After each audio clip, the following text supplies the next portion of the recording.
নমস্কার বন্ধুরা, গোপিকানন্দা বার্তা প্রেরক টার্গেট নিয়ে চলে এসেছি আমি অনুপ্রিয়া। এটা একটি general all gender reading and collective timeless reading. তো চলুন দেখে নেওয়া যাক। আজকে দুটো ক্রিস্টাল আছে, দুটো ক্রিস্টালের মধ্যে আপনারা ইন্টেনশন সেট করুন, যেটা হোক একটা, তাহলেই আমি বার্তাটা আপনাদেরকে দেবো। চলুন, হয়ে গেছে। 1 নম্বর যারা চুজ করেছেন তাদের জন্য ইউনিভার্স কী বার্তা দিচ্ছে সেটাই আমরা দেখে নেবো।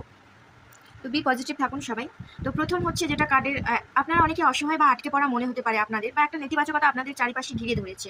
মানে কল্পনার চরম পর্যায়ে আপনারা একটা ভয় পাচ্ছেন, যা আপনাদের মানে একটা উপলব্ধি অস্পষ্ট থাকতে পারে চিন্তাভাবনার মধ্যে, বা বিভ্রান্তি বা নেতিবাচক চিন্তাভাবনা তৈরি হচ্ছে আপনাদের মধ্যে সারাক্ষণ। তো তাদের জন্য কিন্তু আজকের ডেইলি গাইডেন্স আপনি যেটা প্রেডিকশন রূপে পেতে চলেছেন ডিভাইনের তরফ থেকে, সেটা হচ্ছে যে অনেকে এখানে ক্রিস্টাল বা পাথর রাখতে পারেন নিজেদের কাছে, ক্যাটস আই বা ট্রিপল প্রোটেকশন পাথর ব্যবহার করতে পারেন, ঠিক আছে। কিন্তু লাল রং এড়িয়ে চলা আপনাদের পক্ষে খুবই ভালো। যারা এই 1 নম্বর ক্রিস্টালটা আপনারা চুজ করেছেন তাদের জন্য গাইডেন্স। আর মানে ছোট ছোট শিশুদের আপনারা মিষ্টি বা পোশাক কিন্তু দান করতে পারেন আপনাদের সামর্থ্য অনুযায়ী, তাহলে আপনারা অনেক কিছু নেগেটিভিটি কিন্তু কাটিয়ে উঠবেন এবং ইউনিভার্স বা ডিভাইনের আশীর্বাদে আপনাদের উপর সরাসরি বর্ষিত হবে।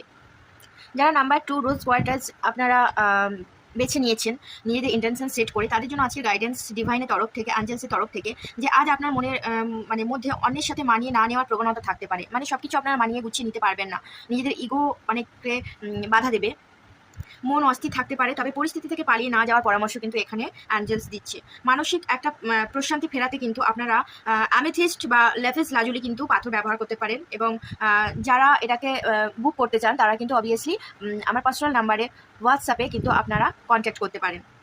আর নীল বা কালো রং কিন্তু আজকের নাম্বার 2 কার্ডস বা রোজ ওয়াটার্স যারা বেছে নিয়েছিলেন তারা কিন্তু এড়িয়ে চলবেন। মন শান্ত রাখতে শ্রমজীবী মানুষদের সেবা কিন্তু আপনাদের করতে হবে। মানে যারা শ্রমিক তাদের একটু সেবা করলেন বা নিরামিষ আহার গ্রহণ করলেন, একটা এইরকম ভাইবসটা আপনারা যেটা যদি পেয়ে থাকেন তো এটা করুন, আপনারা অনেকটা উপকার পাবেন। থ্যাংক ইউ লিখে গ্র্যাটিটিউড জানাবেন সৃষ্টিকর্তার উদ্দেশ্যে। Thank you so much.